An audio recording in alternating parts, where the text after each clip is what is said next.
پھر سے وہی بات کہ پھر سے خرچ کرنے کی طرف ابھارا جا رہا ہے۔ بہترین مثال دی جا رہی ہے آیت نمبر 261 میں کہ جو لوگ اپنے مال اللہ کی راہ میں صرف کرتے ہیں ان کے خرچ کی مثال ایسی ہے جیسے ایک دانہ بویا جائے، اس میں سے 7 بالیں نکلے اور ہر بال میں 100 دانے ہوں۔ اس طرح اللہ جس کے عمل کو چاہتا ہے افزونی عطا فرماتا ہے، وہ فراخ دست بھی ہے اور علیم بھی۔ جو لوگ اپنے مال اللہ کی راہ میں خرچ کرتے ہیں اور خرچ کر کے پھر احسان نہیں جتاتے، نہ دکھ دیتے ہیں، ان کا اجر ان کے رب کے پاس ہے اور ان کے لیے کسی رنج اور خوف کا موقع نہیں ہے۔ ایک میٹھا بول اور کسی ناگوار بات پر ذرا سی چشم پوشی اس خیرات سے بہتر ہے جس کے پیچھے دکھ ہو۔ اللہ بے نیاز ہے اور بردباری اس کی صفت ہے۔ اے ایمان لانے والو، اپنے صدقات کو احسان جتا کر اور دکھ دے کر اس شخص کی طرح خاک میں نہ ملا دو۔ اب ہمیں اور آپ کو ایک کیریکٹر، ایک کردار دیا جا رہا ہے، احسان کی صفت بتائی جا رہی، نہ صرف یہ کہ خرچ کرنا تو بہت لوگ خرچ کر لیتے ہیں اللہ کے راستے میں، لیکن اللہ اکبر، اللہ تعالیٰ کی تفصیلات کو دیکھیں تو اللہ تعالیٰ ہمیں کہاں دیکھنا چاہتے ہیں احسان کے اعتبار سے۔ اللہ تعالیٰ کہتے ہیں کہ اے ایمان لانے والو، اپنے صدقات کو احسان جتا کر اور دکھ دے کر اس شخص کی طرح خاک میں نہ ملا دو جو اپنا مال محض لوگوں کے دکھانے کو خرچ کرتا ہے اور نہ اللہ پر ایمان رکھتا ہے اور نہ آخرت پر۔ اس کے خرچ کی مثال ایسی ہے جیسے ایک چٹان تھی جس پر مٹی کی تہ جمی ہوئی تھی، اس پر جب زور کا مہ برسا تو ساری مٹی بہہ گئی اور صاف چٹان کی چٹان رہ گئی۔ ایسے لوگ اپنے نزدیک خیرات کر کے جو نیکی کماتے ہیں، اس سے کچھ بھی ان کے ہاتھ نہیں آتا، اور کافروں کو سیدھی راہ دکھانا اللہ کا دستور نہیں ہے۔ بخلاف اس کے جو لوگ اپنے مال محض اللہ کی رضا جوئی کے لیے دل کے پورے ثبات اور قرار کے ساتھ خرچ کرتے ہیں، ان کے خرچ کی مثال ایسی ہے جیسے کسی سطح مرتفع پر یعنی اونچی جگہ پر ایک باغ ہو، اگر زور کی بارش ہو جائے تو دگنا پھل لائے، اور اگر زور کی بارش نہ بھی ہو تو ایک ہلکی پھوار ہی اس کے لیے کافی ہو جائے۔ جو کچھ تم کرتے ہو سب اللہ کی نظر میں ہے۔ کیا تم میں سے کوئی یہ پسند کرتا ہے کہ اس کے پاس ایک ہرا بھرا باغ ہو، نہروں سے سیراب، کھجوروں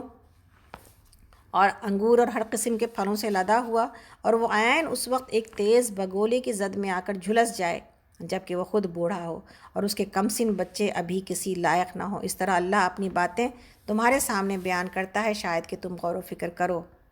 اے لوگو جو ایمان لائے ہو، جو مال تم نے کمائے ہیں اور جو کچھ ہم نے زمین سے تمہارے لیے نکالا ہے، اس میں سے بہتر حصہ اللہ کی راہ میں خرچ کرو۔ ایسا نہ ہو کہ اس کی راہ میں دینے کے لیے بری سے بری چیز چھانٹنے کی کوشش کرنے لگو، حالانکہ وہی چیز اگر تمہیں دی جائے تو تم ہرگز اسے لینا گوارا نہ کرو گے، الا یہ کہ اس کو قبول کرنے میں تم کوئی چشم پوشی سے کام لو۔ تمہیں جان لینا چاہیے کہ اللہ بے نیاز ہے اور بہترین صفات سے متصف ہے۔ شیطان تمہیں مفلسی سے ڈراتا ہے اور شرمناک طرز عمل اختیار کرنے کی ترغیب دیتا ہے، مگر اللہ تمہیں اپنی بخشش اور فضل کی امید دلاتا ہے، اور اللہ بڑا فراخ دست اور دانا ہے، جس کو چاہتا ہے حکمت عطا کرتا ہے، اور جس کو حکمت ملی اسے حقیقت میں بڑی دولت مل گئی۔ ان باتوں سے صرف وہی لوگ سبق لیتے ہیں جو عقل رکھنے والے ہیں۔ تم نے جو کچھ بھی خرچ کیا اور جو نظر بھی مانی ہو، اللہ اس کو اس کا علم ہے اور ظالموں کا کوئی مددگار نہیں ہے۔ اگر اپنے صدقات علانیہ دو تو یہ بھی اچھا ہے، لیکن اگر چھپا کر حاجت مندوں کو دو تو یہ تمہارے حق میں زیادہ بہتر ہے۔ تمہاری بہت سی برائیاں اس طرز عمل سے محو ہو جاتی ہیں۔ جو کچھ تم کرتے ہو اللہ کو بہرحال اس کی خبر ہے۔ لوگوں کو ہدایت بخش دینے کی ذمہ داری تم پر نہیں ہے۔ ہدایت تو اللہ ہی جسے چاہتا ہے بخشتا ہے، اور خیرات میں جو مال تم خرچ کرتے ہو تمہارے اپنے لیے بھلا ہے، آخر تم اسی لیے تو خرچ کرتے ہو کہ اللہ کی رضا حاصل ہو۔ تو جو کچھ مال تم خیرات میں خرچ کرو گے اس کا پورا پورا اجر تمہیں دیا جائے گا اور تمہاری حق تلفی ہرگز نہ ہوگی۔ خاص طور پر مدد کے مستحق وہ تنگ دست لوگ ہیں جو اللہ کے کام میں ایسے گر گئے ہیں کہ اپنے ذاتی کسب معاش کے لیے زمین میں کوئی دوڑ دھوپ نہیں کر سکتے۔ ان کی خودداری دیکھ کر ناواقف آدمی گمان کرتا ہے، یعنی نہ سمجھنے والا آدمی، غافل آدمی یہ گمان کرتا ہے کہ یہ خوشحال ہیں۔ تم ان کے چہروں سے ان کی اندرونی حالت کو پہچان سکتے ہو، مگر وہ ایسے لوگ نہیں ہیں کہ لوگوں کے پیچھے پڑ کر یعنی لپٹ لپٹ کر کچھ مانگیں۔ ان کی مدد میں جو کچھ مال تم خرچ کرو گے وہ اللہ سے پوشیدہ نہیں رہے گا۔ جو لوگ اپنے مال شب و روز کھلے اور چھپے خرچ کرتے ہیں ان کا اجر ان کے رب کے پاس ہے اور ان کے لیے کسی خوف اور رنج کا مقام نہیں۔ اور جو لوگ سود کھاتے ہیں ان کا حال اس شخص کا سا ہو جاتا ہے جسے شیطان نے چھو کر باولا کر دیا ہو۔ اس حالت میں اس کے مبتلا ہونے کی وجہ یہ ہے کہ وہ کہتے ہیں کہ تجارت بھی تو آخر سود ہی جیسی چیز ہے۔ حالانکہ اللہ نے تجارت کو حلال کیا ہے اور سود کو حرام کیا ہے۔ اور لہٰذا جس شخص کو اس کے رب کی طرف سے یہ نصیحت پہنچے اور آئندہ کے لیے وہ سود خواری سے باز آ جائے تو جو کچھ وہ پہلے کھا چکا سو کھا چکا، اس کا معاملہ اللہ کے حوالے ہے، اور جو اس حکم کے بعد پھر اسی حرکت کا اعادہ یعنی دوبارہ وہی حرکت کرے گا تو وہ جہنمی ہے، جہاں وہ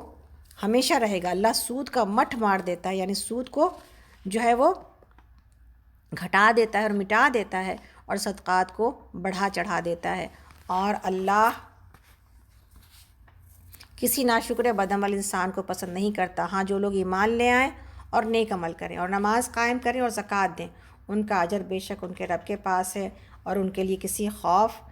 اور رنج کا موقع نہیں ہے۔ اے لوگو جو ایمان لائے ہو، اللہ سے ڈرو، اور جو کچھ تمہارا سود لوگوں پر باقی رہ گیا ہے اسے چھوڑ دو اگر واقعی تم ایمان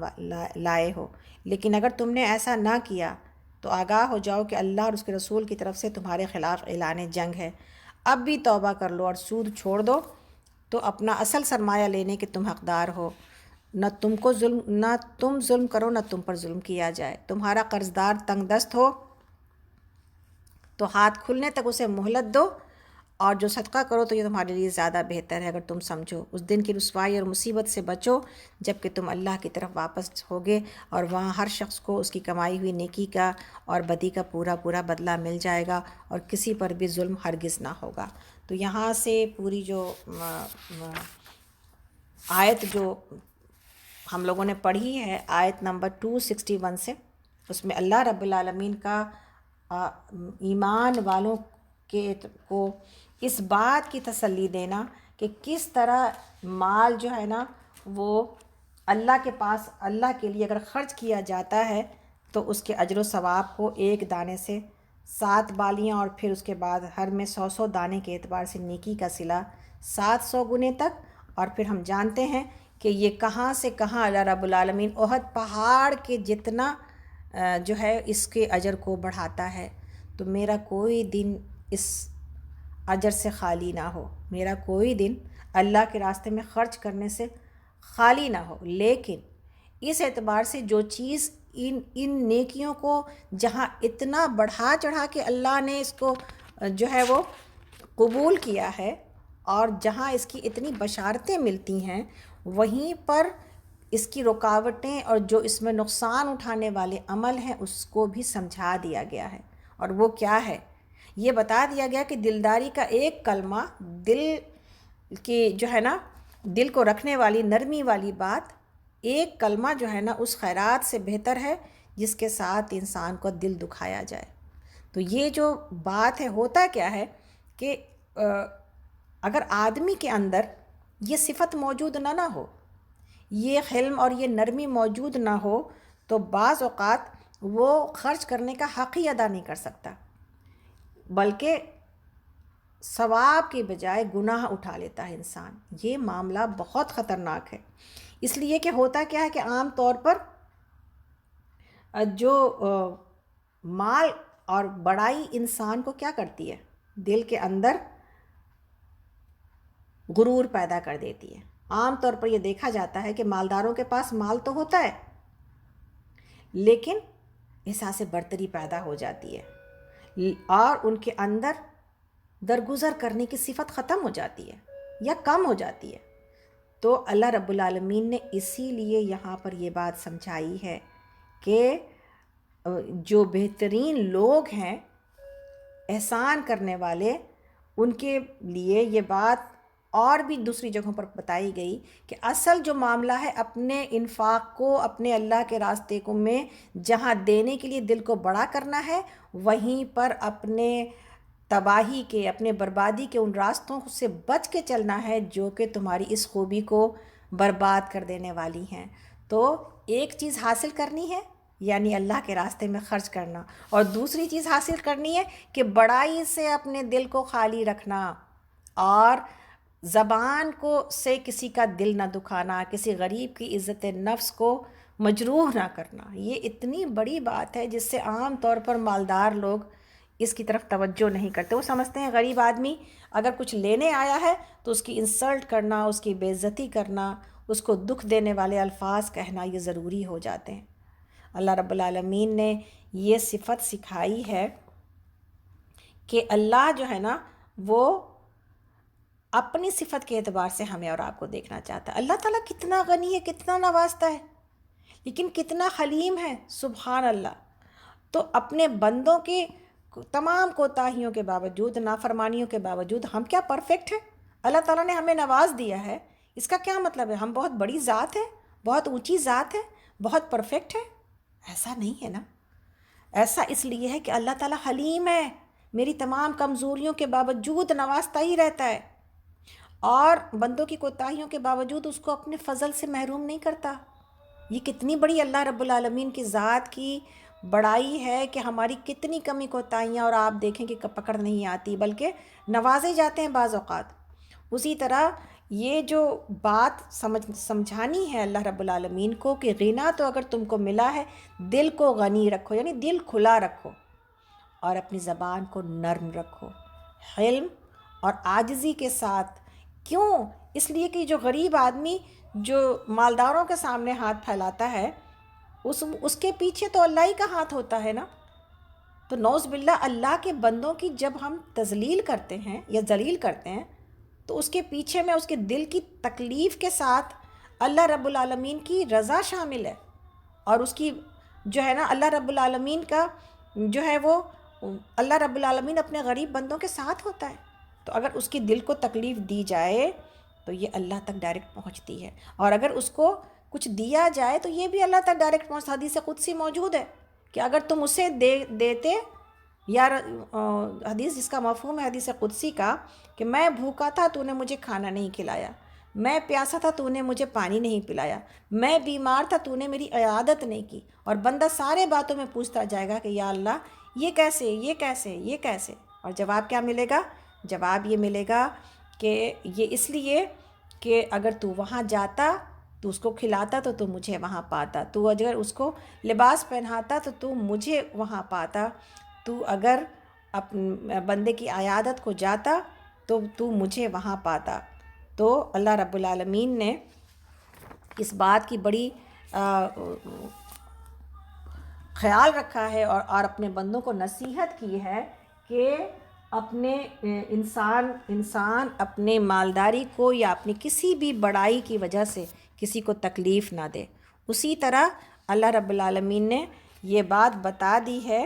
کہ اگر دکھاوے کے لیے مال خرچ کیا جائے تو کچھ نہیں بچتا، اگر ریا کے لیے اور دکھاوے کے لیے خرچ کیا جائے تو کچھ نہیں بچتا۔ اسی طرح اللہ رب العالمین نے یہ بتا دیا کہ اگر نیت کچھ اور ہو تو بالکل معاملہ انسان کی تمام عمل کرنے میں، اگر نیت دنیا کی شہرت ہو، اگر نیت جو ہے کوئی دنیا حاصل کرنا ہو، اگر نیت مشہور ہونے کی ہو، اگر نیت کسی کو اللہ کے علاوہ کسی اور کو خوش کرنے کی ہو،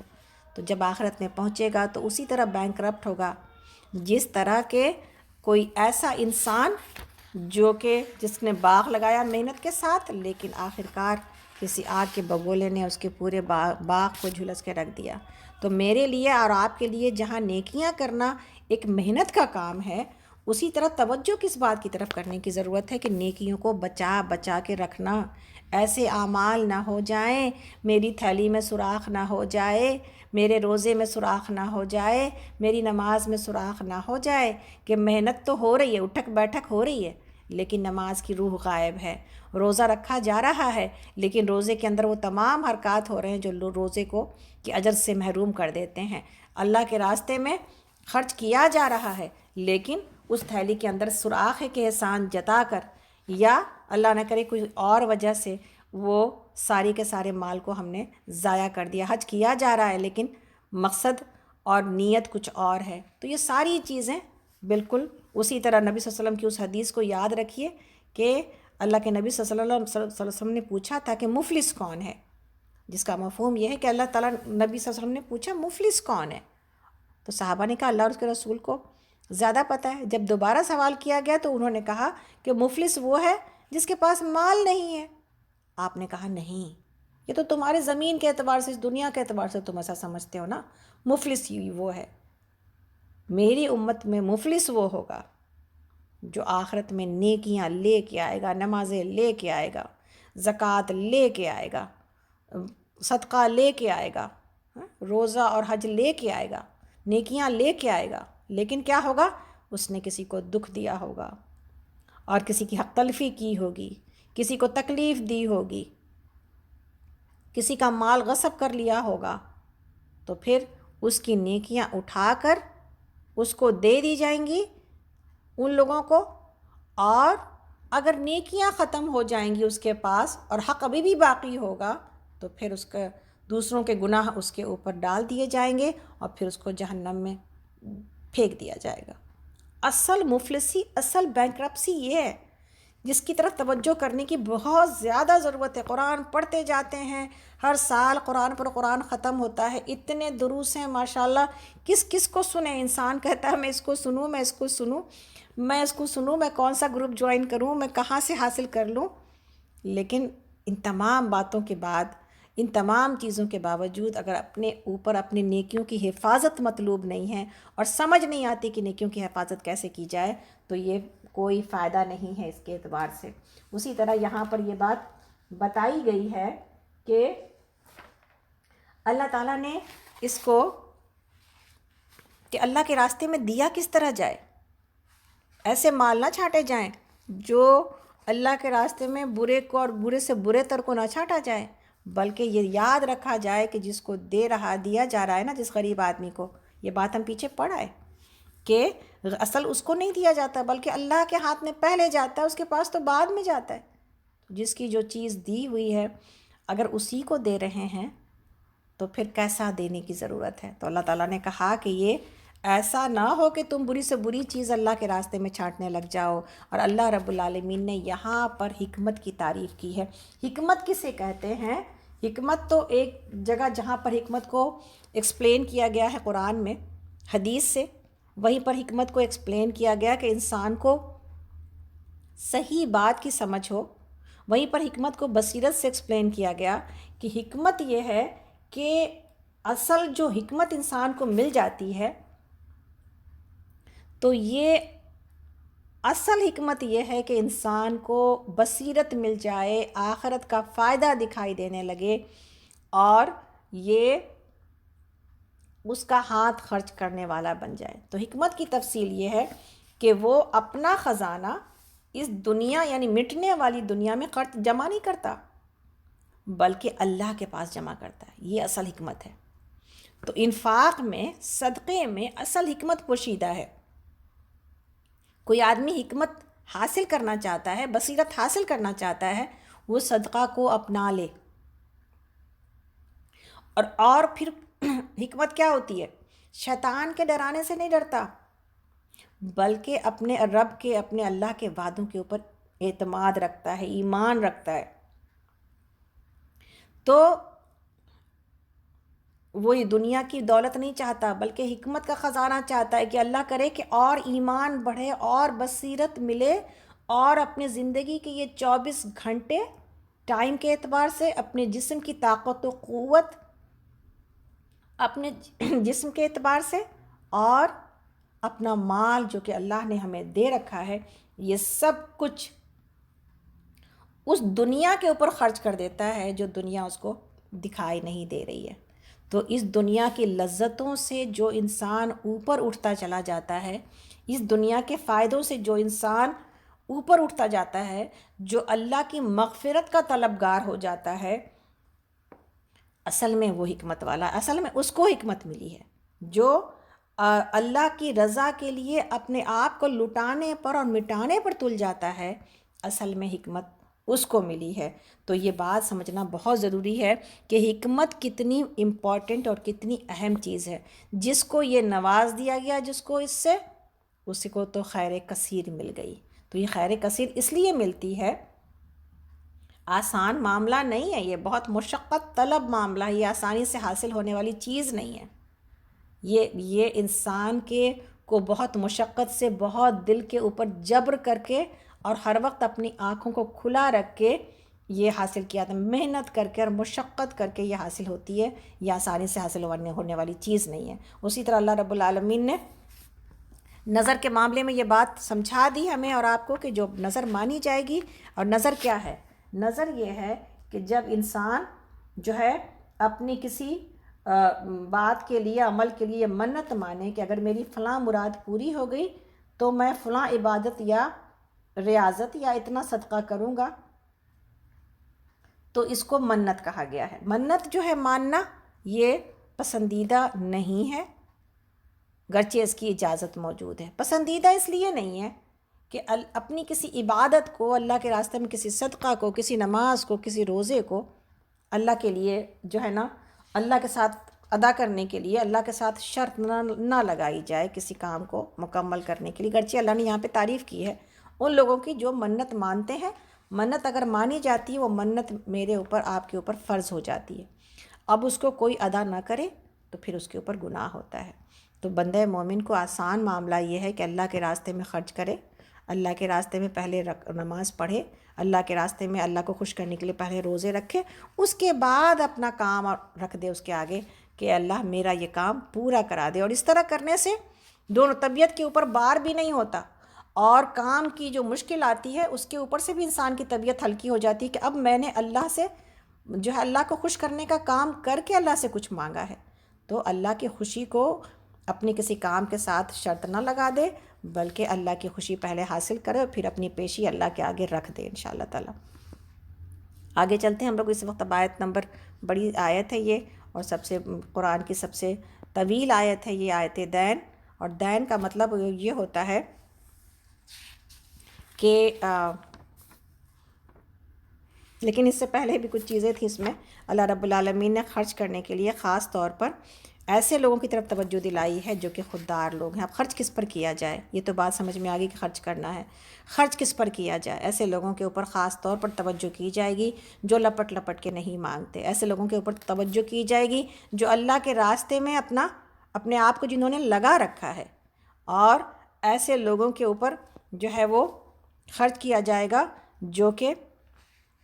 خوددار ہیں، سفید پوش ہیں، جن کے بارے میں ان کے اندر کے حالات ان کے چہروں سے پتہ چلتے ہیں، وہ زبان سے نہیں اظہار کرتے۔ تو ایسے خوددار لوگوں کی تلاش میں رہا جائے گا، اور ایسے خوددار لوگوں کی مدد کی جائے گی پردہ پوشی کے ساتھ، تاکہ ان کی عزت نفس کو ٹھیس نہ پہنچے۔ اسی طرح اللہ رب العالمین نے رات اور دن کا کوئی معاملہ رکھا ہی نہیں ہے خرچ کے اعتبار سے۔ اسی طرح اللہ رب العالمین نے کہ دن اور رات اللہ کے راستے میں خرچ کیا جائے گا، اور پھر آگے خرچ کے اعتبار سے اللہ رب العالمین نے سود اور تجارت کا موازنہ کر کے یہ بتا دیا، کمپیئر کر کے، کہ سود حرام ہے اور تجارت حلال ہے، اور اسی طرح یہ بتا دیا کہ اللہ تعالیٰ تجارت کو بڑھاتا ہے نہ کہ سود کو بڑھاتا۔ اور بہت بڑی وعید موجود ہے سود کے اعتبار سے کہ سود اگر کوئی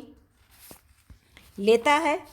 یا دیتا ہے، دونوں صورتوں میں علماء نے اس کو حرام قرار دیا ہے۔ دینے کی صورت میں تو انسان بعض اوقات یہ کہہ سکتا ہے کہ کہیں نہ کہیں پر مجبور ہے، لیکن لینا نعوذ باللہ من ذالک، اس کے بارے میں حدیث میں ہے کہ سود لینے والا اور سود کھانے والا، اس کا سب سے کم تر جو گناہ ہے اس کے 36 حصے ہیں سود کھانے کے گناہ کے، اور اس میں سب سے کم تر درجہ یہ ہے کہ ایک انسان کس درجے کا گناہ ہے اس کو سمجھنے کے لیے بتایا گیا کہ نعوذ باللہ ایک ایسا ہے گویا کہ کوئی انسان اپنی ماں کے ساتھ زنا کرتا ہے۔ تو یہ بہت جو ہے نا بڑی وعید ہے اس سلسلے میں کہ سود سے کس طرح رکا جائے گا۔ اور سود کے بارے میں ہے کہ سود کا ہر طرح کا، اس کو لکھنے والا، اس کو لینے والا، اس کو ڈھونے والا، اس کو کمانے والا، ہر طرح سے سود کا ہر کاروبار، سود کی کوئی بھی سودی کاروبار کے اعتبار سے کسی بھی طرح کی کوئی مدد جو کوئی کرتا ہے کہیں پر، چاہے وہ اس کا ملازم ہی کیوں نہ ہو، اس کا رزق اور اس کی کمائی حرام ہے، اس لیے کہ سود حرام ہے۔ اور اللہ رب العالمین نے سود کو اللہ اور اس کے رسول سے جنگ قرار دیا ہے، اور اس کے بارے میں اس کی تفصیلات تو آپ جتنا ہم پڑھیں اتنا کم ہے کہ کیوں سود کو اللہ تعالیٰ نے حرام قرار دیا ہے، اور کس طرح معاشرہ اور سوسائٹی سود کی وجہ سے تباہ ہوتی ہے، اور کس طرح کیپٹلزم جیسی جو ہے نا وہ اس میں حکومتوں میں انسان کس طرح پستا ہے اور کتنا بے بس ہوتا ہے، اور کتنا چاروں طرف سے جو ہے نا وہ اس کے مال کا ناجائز فائدہ اٹھایا جاتا ہے، اور کس طرح اس کے مال کو خون کی طرح چوسا جاتا ہے۔ یہ ساری باتیں موجود ہوتی ہیں، یہ ایسے معاشرے میں رہنے والے لوگوں کو پتہ ہے، کہ کس طرح انسان کی ہر چھوٹی چھوٹی بات، یہاں پر رہنے والوں کو پتہ ہے ہم کس طرح یہاں بندھے پڑے ہیں کہ ہر ایک چیز کا پہلے تو مال کا ٹیکس دو، پھر اس کے بعد جو کمائی ہے، جو سیلری ہے، اس کا ٹیکس دیجئے، پھر اس کے بعد آپ اپنے کھانے کا، پینے کا، خریدنے کا، ہر چیز کے اوپر ٹیکس ہے۔ آپ نے گھر خرید لیا ایک دفعہ، آپ ٹیکس پے کر کے آپ نے گھر لے لیا، پھر آپ پراپرٹی ٹیکس، دنیا بھر کے پیسے کے پیچھے انسان کو جو ہے نا وہ ہر پیسہ ایسا لگتا ہے کہ انسان اپنے لیے نہیں کماتا بلکہ حکومت کو دینے کے لیے کما رہا ہے۔ اسی طرح یہاں رہنے کی بعض ایسی پابندیاں کہ اب آپ ہیلتھ انشورنس لیجئے، اب آپ جو ہے وہ گھر کا انشورنس لیجئے، اب آپ گاڑی کا انشورنس لیجئے، اب آپ یہ انشورنس لیجئے۔ پتہ یہ چلا کہ آپ کے ہاتھ میں پیسے تو آپ نے محنت کی ہے بہت زیادہ، لیکن آپ کے ہاتھ میں کچھ اتنے کم پیسے آئے ہیں کہ جس کے اتنی محنت کرنے کے بعد بھی ایک انسان سکون کی نیند نہیں سو پاتا ہے۔ تو بس کے برخلاف اللہ رب العالمین نے ایک ایسا معاشرہ، اسلامی معاشرہ، اسلامی نظام جس میں کہ اللہ تعالیٰ نے بندوں کو، یعنی مولانا مودودی رحمہ اللہ نے سود کا معاشرہ یعنی کیپٹلزم اور اسلام کا معاشرہ، اس کی مثال اتنی خوبصورت دی ہے، بہت زیادہ تفصیل میں جانے کا یہاں پہ موقع نہیں ہوتا ہے، ہمارا ٹائم ختم ہونے لگتا ہے، لیکن اس کو اس طرح سے سمجھ لیجئے کہ گویا کہ ایک ایسا جو کیپٹلزم ہے، ایک ایسا معاشرہ جس میں کہ سارے طرف سے نچوڑ کے خون کو جمع کیا جاتا ہے، یعنی سب جگہ سے لے کے اس میں اس کو بھرا جاتا ہے، اور اسلامی معاشرہ جس میں کہ سارے طرف سے یہ جو بھری ہوئی چیز ہے، یہ جو ندی ہے، یہ جو دریا ہے، یہ دریا کیپٹلزم میں بنایا گیا ہے نہروں سے پانی لا کر، اور اسلام میں یہ جو معاشرہ ہے، یہ جو دریا ہے، یہ بنایا گیا ہے کہ اس میں سے پانی رواں ہوتا ہے ساری نہروں کی طرف۔ الٹا ہے معاملہ بالکل، کہ وہاں پر حکومت پیسے خرچ کرتی ہے، لیتی ہے 2.5% صرف ایک بار، اور اس کے بعد لوگوں کے اوپر خرچ کیا جاتا ہے۔ اس 2.5% میں اتنی برکت موجود ہوتی ہے، اور اس کو ایمانداری کے ساتھ دینے پر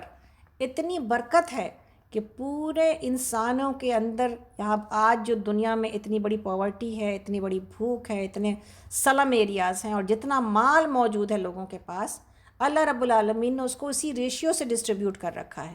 کہ اگر جتنا مال دنیا میں مال والوں کے پاس ہے، اگر وہ اپنے مال کا صرف 2.5% نکالیں تو دنیا میں کوئی بھوکا نہ رہے، دنیا میں کوئی غریب نہ رہے، دنیا میں کوئی مفلوک الحال نہ رہے۔ یہ سارے جو سلم ایریاز ہیں سارے اٹھ جائیں گے، ساری بھوک ختم ہو جائے گی، انسانیت درد سے نجات پائے گی، لیکن ایسا ہے نہیں۔ تو اب انسان نے جو فساد اپنے قانون کی وجہ سے مچا رکھا ہے دنیا میں، یہ اس کی ذمہ داری اسی کے سر ہے، ورنہ اللہ کے قانون میں انسانیت کے لیے رحمت ہی رحمت، برکت ہی برکت، اور راحت ہی راحت ہے۔ تو آگے اللہ تعالیٰ جو ہے نا فرماتے ہیں، ہم لوگ اس وقت آیت نمبر 282 میں ہیں، اور یہ بہت بڑی آیت ہے،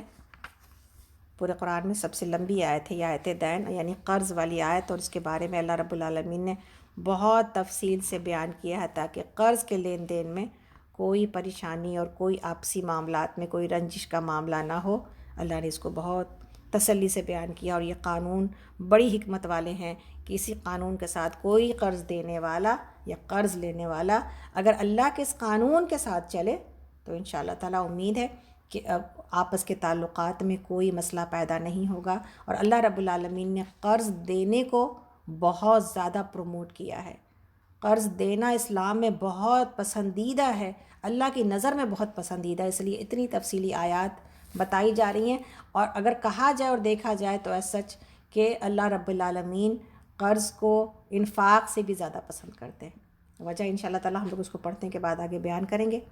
اے لوگوں جو ایمان لائے ہو، اللہ تعالیٰ بیان کر رہے ہیں آیت نمبر 282 میں، جب کسی مقرر مدت کے لیے تم آپس میں قرض کا لین دین کرو تو اسے لکھ لیا کرو۔ فریقین کے درمیان انصاف کے ساتھ ایک شخص دستاویز تحریر کرے جسے اللہ نے لکھنے پڑھنے کی قابلیت بخشی ہو، اسے لکھنے سے انکار نہ کرنا چاہیے، وہ لکھے اور املا کرائے، اور وہ شخص کرائے جس پر حق آتا ہے، یعنی قرض لینے والا، اور اسے اللہ اپنے رب سے ڈرنا چاہیے کہ جو معاملہ طے ہوا اس میں کوئی کمی بیشی نہ کرے۔ لیکن اگر قرض لینے والا خود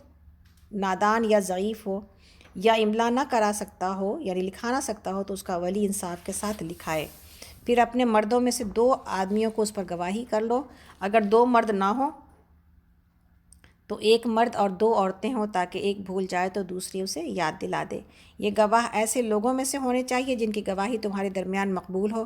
گواہوں کو جب گواہ بننے کے لیے کہا جائے تو انہیں انکار نہ کرنا چاہیے، معاملہ خواہ چھوٹا ہے یا بڑا، میعاد کے تعین کے ساتھ اس کی دستاویز لکھوا لینے میں کوئی سستی نہ کی جائے۔ اللہ کے نزدیک یہ طریقہ تمہارے لیے زیادہ انصاف والا ہے، اس سے شہادت قائم ہونے میں زیادہ سہولت ہوتی ہے اور تمہارے شکوک اور شبہات میں مبتلا ہونے کا امکان کم رہ جاتا ہے، یعنی ڈاؤٹس نہیں آتے انسان کو۔ ہاں، جو تجارتی لین دین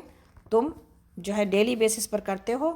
تو اس کو نہ لکھا جائے تو کوئی حرج نہیں ہے، مگر تجارتی معاملہ طے کرتے وقت گواہ کر لیا کرو۔ کاتب اور گواہ کو ستایا نہ جائے، ایسا کرو گے تو گناہ کا ارتکاب کرو گے۔ اللہ کے غضب سے بچو، وہ تم کو صحیح طریقے عمل کی تعلیم دیتا ہے اور اسے ہر چیز کا علم ہے۔ اگر تم سفر کی حالت میں ہو، دستاویز لکھنے کے لیے کوئی کاتب نہ ملے تو رہن بالقبض پر معاملہ کرو، اور اگر تم میں سے کوئی شخص دوسرے پر بھروسہ کر کے اس کے ساتھ کوئی معاملہ کرے تو جس پر بھروسہ کیا گیا ہے اسے چاہیے کہ امانت ادا کرے اور اللہ اور اپنے رب سے ڈرے، اور شہادت ہرگز نہ چھپاؤ۔ جو شہادت چھپاتا ہے اس کا دل گناہ میں آلودہ ہے، اللہ تمہارے اعمال سے بے خبر نہیں ہے۔ تو یہاں پر یہ بات بتائی جا رہی ہے کہ لین اور دین کے معاملے میں جو طریقہ ہے وہ کیا ہے۔ قرض کے اعتبار سے سب سے پہلی بات یہ ہے کہ جو بھی قرض ہے، جب بھی کوئی قرض لیا جائے گا تو اس میں اس کے خاص مدت کے لیے، یعنی جو ڈیٹ واپسی کی ہے، کب تک کے لیے قرض لیا جا رہا ہے، یہ ضرور لکھا جائے گا۔ اس کا تعین کرنا ضروری ہے کہ اس کی ٹارگیٹ اور اس کا ٹائم کہ یہ کب واپس کیا جائے گا، یہ بہت ضروری ہے کہ فریقین اس کے اوپر، دونوں لوگ، دینے والے بھی اور لینے والے بھی، یہ اس کے اوپر راضی ہوں۔ اسی طرح دوسری چیز یہ ہے کہ یہ جو لکھا پڑھی کا کام ہے یہ دونوں پارٹی کی موجودگی میں ہوگا اور انصاف کے ساتھ لکھا جائے گا۔ تیسرا اس میں ذمہ داری یہ ہے کہ جو لکھا جا رہا ہے وہ لکھنے کی اور لکھوانے کی ذمہ داری قرض لینے والے پر ہوگی، اس لیے کہ ہوش و حواس میں رہتے ہوئے وہ لکھے اور سمجھے کہ وہ کیا لکھ رہا ہے، اور ظاہر ہے کہ لینے والا پھر زیادہ اس بات کی ذمہ داری محسوس کرتا ہے کہ رقم کتنی ہے اور اس کو لکھا کس طرح جائے گا۔ چوتھی چیز یہ ہے کہ اگر کوئی انسان جو اتنا اسمارٹ نہ ہو اور اگر لکھنے کی صلاحیت نہیں رکھتا، اس زمانے کی بات ہے جب کہ ہر کوئی لکھنے کی صلاحیت نہیں رکھتا تھا، تو اس کا ولی، جو اس کا کوئی دوست ہوگا، کوئی اس کا ساتھی ہوگا، کوئی اس کا گارجین ہوگا، پھر وہ اس کی طرف سے کام کرے۔ پھر پانچویں چیز اس میں یہ ہے کہ اگر گواہی تو 2 مردوں کی ہوگی، تو 2 مردوں کی گواہی کہ بھی اپنے لوگوں میں سے ہو، یعنی ایک تو یہ ہے کہ اگر مسلمان کے ساتھ یہ معاملہ ہو رہا ہے تو وہ دونوں بھی گواہ بھی مسلمان ہی ہوں، اور دوسری بات اس میں سے یہ نکلتی ہے کہ جو اپنے میل جول کے، یعنی جو دونوں فریق کو جانتے ہوں، ایسے لوگ ہونے چاہیے گواہ۔ چھٹا معاملہ اس میں یہ ہے کہ اگر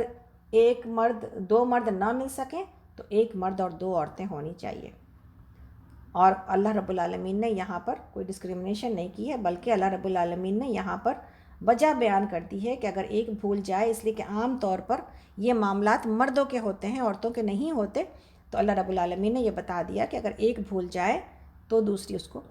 یاد دلا دے۔ 7ویں چیز یہاں پر یہ کہ جو لوگ اس کو لکھیں اور اگر ان کو گواہی کے لیے بلایا جائے تو پھر ان کو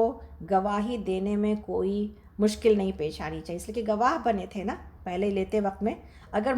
کوئی ضرورت ایسی پڑ جائے کہ وہ گواہی کی ضرورت پڑ جائے تو پھر اس کو ضرور گواہ کو گواہی کے لیے حاضر ہونا چاہیے، پہلو نہیں بچانا چاہیے، انکار نہیں کرنا چاہیے۔ اسی طرح 8ویں چیز یہ ہے کہ قرض کا لین دین جو معاملہ ہے وہ چھوٹا ہو یا بڑا ہو، وہ تحریری شکل میں ضرور آنی چاہیے، کہ وہ لکھا ہوا ریٹن ہو کہیں پر، تاکہ کہیں پر کوئی غلطی کی گنجائش باقی نہ رہے۔ اور دوسری چیز یہ بتائی گئی ہے کہ اگر کوئی اہمیت والی چیز، اگر کوئی ڈیلی بیسس کے اوپر اگر کوئی کام کیا جا رہا ہے اور دیا جا رہا ہے، اگر اس کو نہیں بھی لکھا جا رہا ہے، اس لیے کہ ہر دن لکھنا مشکل کام ہے، تو اس کا بھی پھر بھی گواہی کہیں نہ کہیں پر کر لینے میں اس میں بہت بڑی آسانی ہے۔ اس لیے قرض کے اعتبار سے اللہ رب العالمین نے جو معاملہ بتایا ہے، اسی میں قرض کے اعتبار سے یہ بات بھی بتائی گئی کہ اگر مان لیجیے کوئی پیسہ ویسے دینے پر تیار نہیں ہے، تو اگر وہ کوئی رہن رکھنا چاہتا ہے اور اپنا کوئی معاملہ دے کر کے کوئی قیمتی چیز اس کے پاس گروی رکھ کر کے اگر قرض لینا چاہتا ہے، تو اس میں کوئی حرج نہیں ہے، تاکہ یہ قرض دینے والے کو ایک تسلی رہے کہ اس کے پاس اس کی کوئی چیز موجود ہے۔ لیکن اگر کوئی چیز وہ استعمال کے والی اگر وہ کہیں پر قرض والا رکھتا بھی ہے اس کے پاس رہن، تو اس سلسلے میں اس کے استعمال کی اجازت کسی بھی ایسے انسان کو نہیں ہے جس نے کہ اس کو اپنے قبضے میں رکھا ہے، اس لیے کہ یہ اب اس کی امانت کے طور پر اس کو رکھے گا۔ ہاں، اس کے بارے میں ضرور ہے کہ اگر جانور قرض رکھا گیا ہے رہن، تو جانور کو چونکہ مالک کھلاتا پلاتا ہے، اس لیے اس کے دودھ سے اور اس کی ذات سے فائدہ اٹھانے کی اجازت دی گئی ہے۔ ادروائز جو بھی چیز اگر رہن بالقبض میں ہے تو اس کے استعمال کی اجازت موجود نہیں ہے۔ قرض والے کہ قرض کے اعتبار سے دینے اور قرض والوں کو مہلت دینے کے اعتبار سے اتنی ساری حدیثیں موجود ہیں، میرے پاس تو ٹائم ہی کم ہو جاتا ہے، ہم آپ کو صرف ایک حدیث سنانا چاہتے ہیں کہ جس کا مفہوم یہ ہے کہ جب اللہ رب العالمین کسی ایک انسان کو آخرت میں ایسا آئے گا جس کے پاس گناہوں کے بڑے سے بڑے دفتر موجود ہوں گے، اور اللہ تعالیٰ اس سے کہیں گے کہ تم کوئی نیکی اگر اپنی ہے تو یاد کرو، اور وہ کہے گا اور وہ سوچے گا اور اس کو کوئی نیکی یاد نہیں آئے گی اور گناہ اتنے سارے موجود ہوں گے، تو اللہ تعالیٰ کہیں گے کہ کچھ یاد کرو، اگر کوئی چیز تم کو ایسی یاد آتی ہے جو تم نیکی کے طور پر اللہ کے آگے پیش کر سکو۔ پھر وہ بندہ یاد کرے گا اور پھر وہ بندہ کہے گا کہ یا اللہ مجھے ایک نیکی یاد آتی ہے کہ جب کہ لوگ مجھ سے قرض لیا کرتے تھے اور میں اپنے قرض کو جب واپس لینے کی مدت آتی تو لوگوں کو جب بھیجتا تھا قرض اپنی رقم واپس لانے کے لیے، تو میں اپنے غلاموں سے اور ملازموں سے کہتا تھا کہ ان کے اوپر سختی نہ کرنا، قرض کے واپسی کے سلسلے میں ان کے اوپر سختی نہ کرنا، نرمی سے کام لینا، اگر وہ مزید مہلت مانگے تو ان کو مہلت دے دینا۔ اللہ رب العالمین اس بات پر خوش ہو کے، یہ حدیث کہتی ہے سبحان اللہ، اللہ تعالیٰ اس بات پر خوش ہو کے کہ تو نے میرے بندوں کے اوپر سختی نہیں کی، ان کے ساتھ نرمی کا معاملہ کیا، تو چلو آج میں تیرے اوپر اسی تیری نیکی کے عوض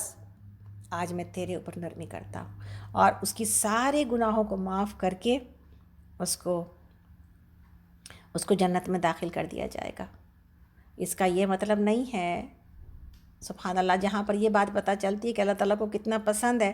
قرض دینا اور اس کے اندر مہلت دینا، وہاں پر یہ بات نہیں ہے کہ انسان گناہوں پر جری ہوتا جائے اور وہ کہے کہ اگر یہ معاملہ ہو جائے گا تو اللہ تعالیٰ تو معاف ہی کر دیں گے، تو ہم تھوڑی سی کسی کو قرض دے کے اس کو مہلت دیتے رہیں اور اللہ تعالیٰ تو کہیں نہ کہیں پر ہمیں معافی کر دیں گے۔ یہ کس کے ساتھ ہوگا یہ کوئی نہیں جانتا، کون ایسا خوش نصیب ہوگا، کس کی نیت اتنی اچھی ہوگی، کون ایسا ہوگا جس کو اللہ رب العالمین اپنی نوازش اور اپنے فضل سے نواز دیں گے۔ اس لیے یہ معاملہ ایسا نہیں ہے کہ انسان گناہوں کی طرف سے اطمینان میں بیٹھ جائے۔ اسی طرح ایک حدیث ہے جس میں کہ یہ بات پتہ چلتی ہے کہ اگر انسان کسی قرض والے کو مہلت دیتا ہے تو اتنا ہی صدقہ، یعنی جتنی اس کی رقم ہے اتنا ہی صدقہ اس کو صدقہ دینے کے، ہر دن صدقہ دینے کا اجر مل رہا ہوتا ہے۔ جو جتنی اس نے مدت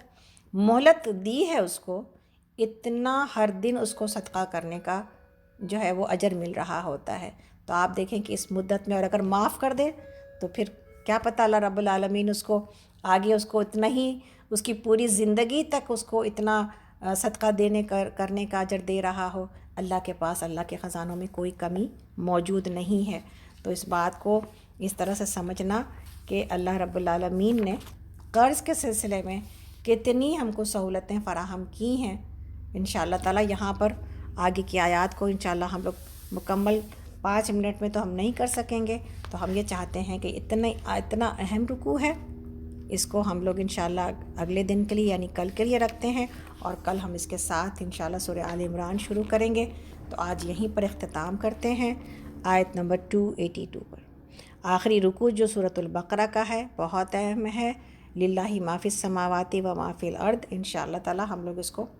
کل شروع کریں گے، کل آنا نہ بھولیے گا، اس لیے کہ بہت سارے لوگ یہ بھول جا رہے ہیں کہ دور قرآن منڈے ٹو تھرسڈے چل رہا ہے۔ تو آپ سب سے اس بات کی درخواست ہے کہ پلیز اپنے گروپس میں دور قرآن کے فلائرز کو بھی بھیجیے اور لوگوں کو اچھی طرح سمجھائیں کہ یہ منڈے ٹو تھرسڈے ہے۔ فلائر کے اندر لکھا ہوا موجود ہی ہے، لیکن ہم پڑھتے نہیں ہیں نا اس کو بار بار، اس لیے کبھی کبھی کنفیوژن ہو جاتی ہے۔ تو آپ پلیز ان کو بتائیں انشاءاللہ تعالیٰ۔ ریمائنڈرز تو ہمارے پاس ہمارے اس سے جاتے ہی ہیں ہر دن ہی۔ افشین ماشاءاللہ ریمائنڈرز بھیجتی ہیں جو سکینت گروپ میں ہیں، اس لیے آپ کو ضرور پڑھنا چاہیے ریمائنڈرز کو کہ اب نئی بات کیا آ رہی ہے، اس لیے کہ جب آپ نہیں پڑھتے ہیں تو پھر غلطی کا شکار ہو جاتے ہیں۔ تو ماشاءاللہ سے الحمدللہ کہ ہم لوگوں نے یہاں پہ پڑھا، اور آج ہم لوگوں نے جو باتیں دیکھی ہیں ان باتوں میں سب سے امپورٹنٹ بات وہ یہ تھی کہ کس طرح جو ہے نا اللہ رب العالمین احسان کے رویوں کو پسند کرتے ہیں معاملات میں، کس طرح نماز کی حفاظت کی جائے گی، کس طرح نماز معاف نہیں ہے، کیسے اللہ نے اپنے راستے میں خرچ کرنے کو قرض حسنہ سے جو ہے وہ تعبیر کیا ہے، اور کس طرح اللہ رب العالمین اس کو پسند کرتے ہیں کہ اس کے راستے میں خرچ کیا جائے، کس طرح اللہ رب العالمین نے جو ہے وہ ہمیں تنگ دلی اور تنگ نظری سے نکالا ہے، کس طرح اللہ رب العالمین اس بات کی طرف لے کے آتے ہیں ہمیں اور آپ کو کہ اللہ کی کبریائی اور اللہ کی توحید کو پہچانا جائے، اور اللہ رب العالمین کی بڑائی کو، عظمت کو اپنے دل کے اندر ثبت کیا جائے، تاکہ انسان اپنی زندگی میں اپنے معاملات کے اوپر قابو پا سکے۔ اس لیے کہ جب اللہ کی بڑائی نہیں نہ ہوتی میرے دل کے اندر تو سارے گناہ بھی آسان ہو جاتے ہیں، سارے دل کے خواہشات بھی آسان ہو جاتی ہیں، اور انسان یہ بھول جاتا ہے کہ ایک دن اللہ کی پکڑ میں جانا ہے۔ تو اللہ رب العالمین، اللہ کرے کہ ہم اس بات کو یاد رکھیں، اللہ کرے کہ ہم اپنی نگرانی کریں، اللہ کرے کہ ہم مجاہدہ اور ہم اسٹرگل کر کے اور ہم کوشش کر کے اور ہم جہاد کر کے زندگی سے اپنے دامن کو اس دنیا کے آلائشوں سے بچاتے ہوئے اللہ کرے کہ ہم اللہ کے محاسبے میں کامیاب ہو جائیں۔ جب وہ دن آئے تو ہم کہیں کہ الحمدللہ کہ ہم دنیا سے اپنے آپ کو بچا کے لے آئے تھے۔ اور اللہ رب العالمین نے کہ اس بات کو کبھی نہ بھولیں کہ جو کوئی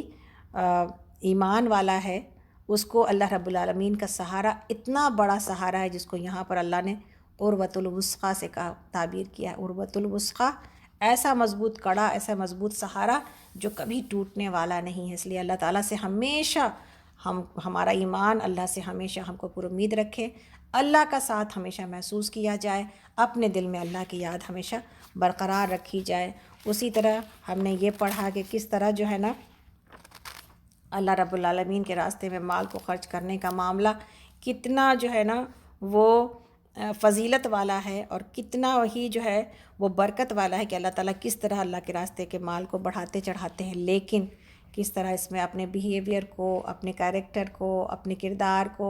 اس کی خرابی سے بچایا جائے گا، اپنے مال کو اس خرابی سے بچایا جائے گا کہ اللہ نہ کرے کہ مال خرچ کرنے کے باوجود ہم جو ہے وہ گناہ میں ملوث ہو جائیں۔ اسی طرح جو ہے اللہ کے راستے میں بہترین چیز دی جائے گی، اسی طرح جو ہے اللہ کے راستے میں ان لوگوں کو دیا جائے گا جو کہ سفید پوش ہیں۔ اسی طرح صبح اور شام، دن اور رات، جہاں تک یہ بات ہوتی ہے کہ دن اور رات صبح کے وقت میں مال کو خرچ کیا جائے، وہیں پر یہ بات ہے کہ نہ صبح دیکھا جائے نہ شام دیکھا جائے۔ میرے گھر میں جو باکس ہے نا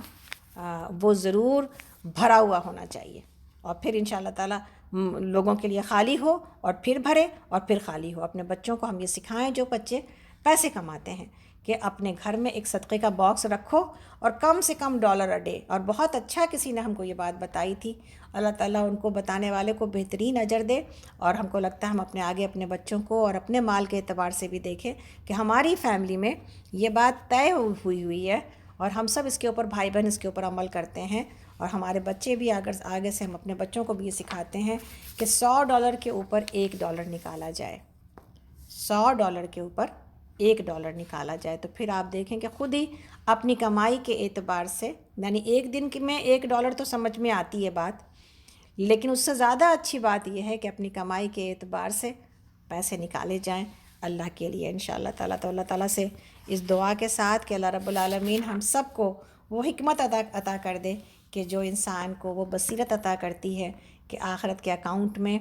کے لیے اپنے مال کو، اپنی جان کو اور اپنی ہر چیز کو، اپنے وقت کو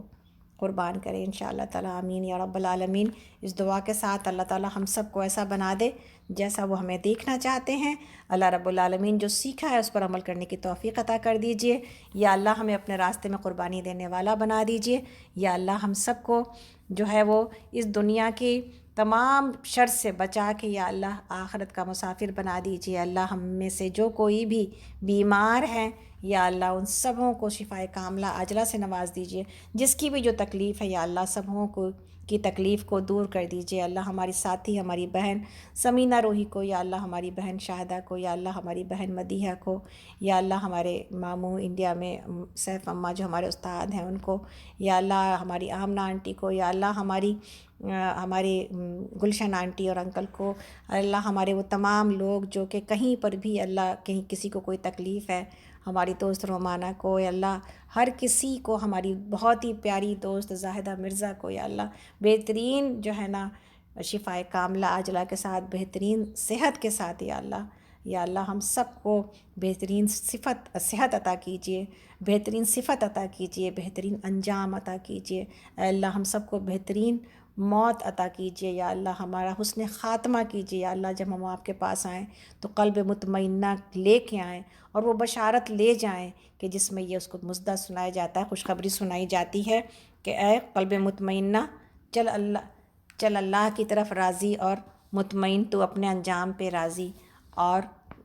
تیرا رب تجھ سے راضی ہے، اور داخل ہو جا اللہ کے بندوں میں اور داخل ہو جا جنت میں۔ آمین یا رب العالمین۔ اللہ سے دعا کرتے ہیں اللہ تعالیٰ ہم سب کو ہمارے والدین کے لیے ثواب جاریہ بنائے اور ہماری اولادوں کو ہمارے لیے ثواب جاریہ بنائے۔ اللہم اغفر لہما وارحمہما کما ربیانی صغیرہ، اللہم اغفر لہما وارحمہما کما ربیانی صغیرہ۔ اے اللہ جو ہر کسی کے آنے والے کی ہر جائز خواہشات کو یا اللہ قبول کر لیجئے، ہر مشکل پریشانی سے نکالیے۔ اللہ ہم سبوں کی اولادوں کو ہمارے آنکھوں کی ٹھنڈک بنائیے، ہمارے گھروں کو سلامت رکھیے۔ یا اللہ ہم سب کو حلال رزق عطا کیجیے اور ہم سب کو اپنی نمازوں کی حفاظت کرنے والا بنا دیجیے۔ ربی جعلنی مقیم الصلاۃ ومن ذریتی ربنا وتقبل دعاء ربنا اغفر لی ولوالدی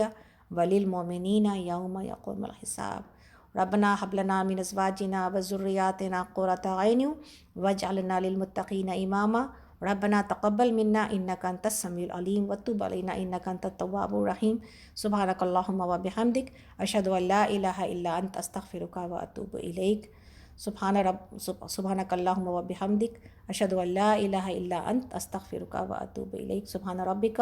رب العزۃ عما یصفون والسلام علی المرسلین والحمد للہ رب العالمین۔ آمین یا رب العالمین۔ السلام علیکم ورحمۃ اللہ وبرکاتہ۔ کل آپ سب سے ملاقات ہوگی سیم ٹائم پر انشاءاللہ تعالیٰ۔